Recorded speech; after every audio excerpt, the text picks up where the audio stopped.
Hello everyone, আসসালামু আলাইকুম। আজকে আমরা আবার ঢাকায় যাওয়ার উদ্দেশ্যে রওনা হলাম।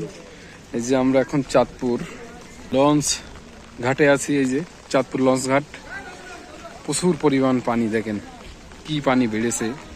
এটা চাঁদপুর লঞ্চ ঘাট।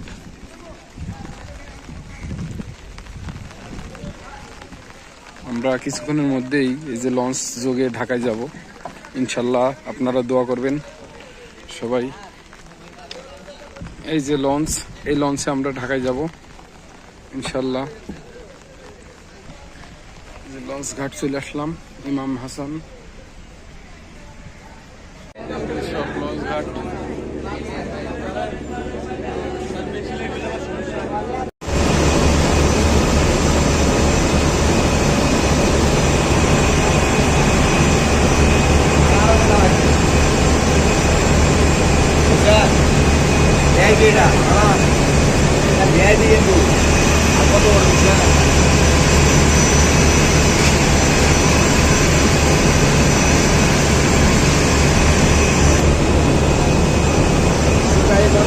রাতের সদরঘাট, সব লঞ্চ আর লঞ্চ।